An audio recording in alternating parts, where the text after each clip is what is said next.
Is this Kentucky team good? Yes. Are we sure? They are not at the state of the current team, but they are good. Yes. So they're not good. You just think they might be good later. Because we're a stock market podcast for some reason, I don't want to sell my Kentucky stock. Got it. Okay. That works in my head mentally. I don't think this is a good team right now. And I'm very confused by that. And Kentucky fans might hate me for it. They weren't good tonight. They were good a week ago against Kansas, but I don't like what I'm seeing on one side of the ball cart. This team defensively was horrible tonight. They were horrible for the entire game. They were horrible in big moments at the end of regulation. I mean, just like loose ball chances, they didn't get to them. The ball would always deflect to a wide open shooter. I can't tell you the number of wide open shots that St. Joe's got in this game. And it felt like I was watching my Michigan team where they just don't play defense. That's what I felt like with Kentucky tonight. They wanted to outscore them. Ultimately, they did. Luckily for Kentucky, straight up luckily, they shot 48% from three in this game. If they weren't making threes like that, they were going to lose this game tonight, straight up. So I'm concerned. You look at the box score, man, everything looks good offensively because all these dudes are talented and all of them ate tonight. DJ Wagner with his career high so far, 22.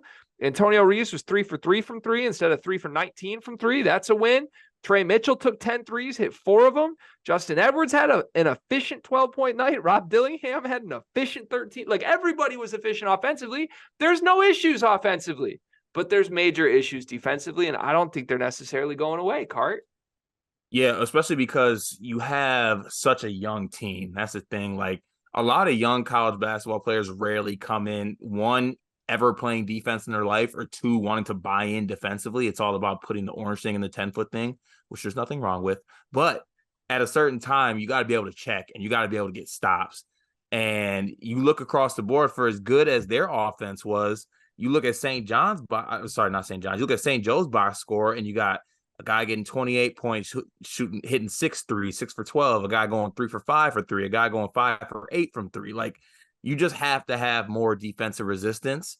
And I think the two issues are, one, they just don't have the personnel that buy into defense right now. Like DJ Wagner's not really a defender. Antonio Reeves isn't a defender.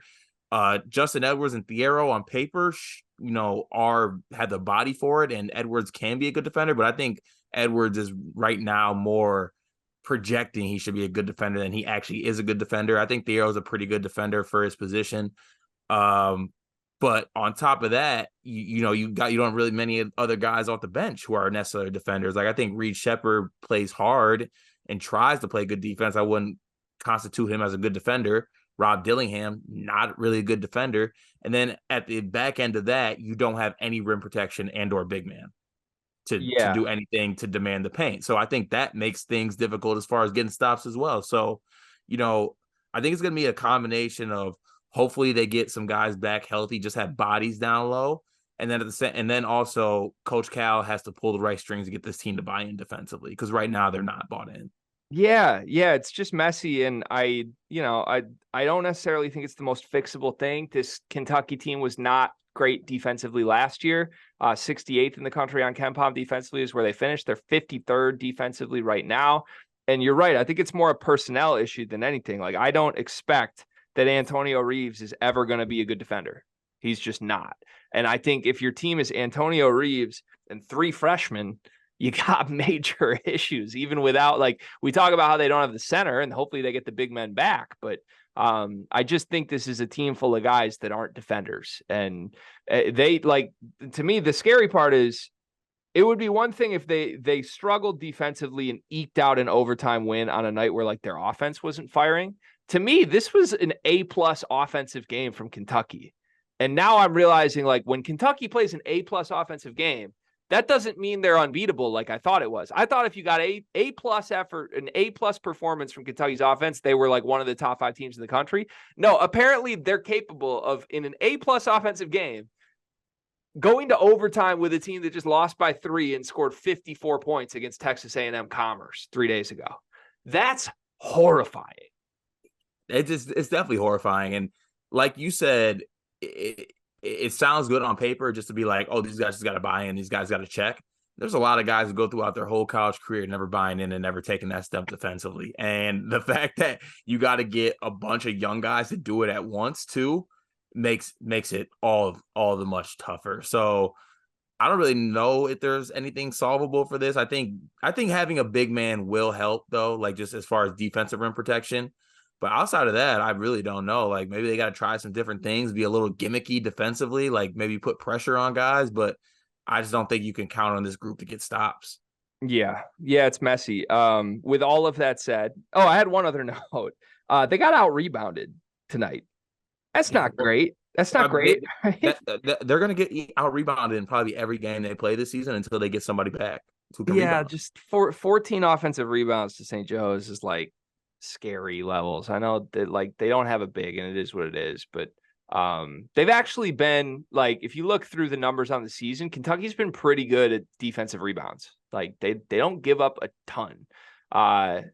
Tonight they did 14 offensive rebounds to St. Joseph's, which is not a team that rebounds great, is just a little scary to me. With all of that said,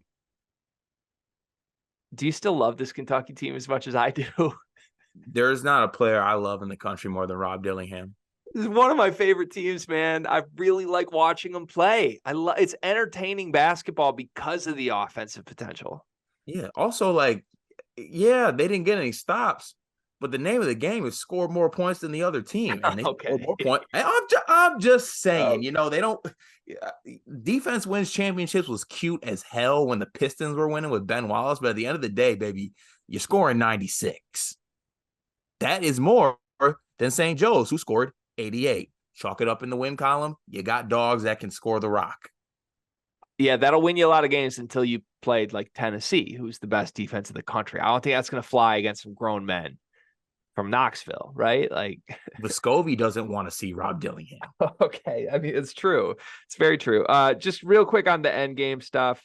So DJ Wagner had the shot to win at the end of regulation. St. Joe's was at the line, down 1, 2 free throws coming. They hit the first, missed the second.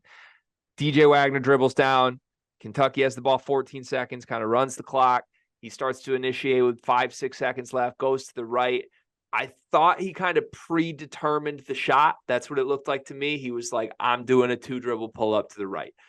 He did it. It was well defended. He had to hang in the air, I think just a half second longer than he would naturally do. Didn't create much separation. It was contested. It was a tough look. He missed it.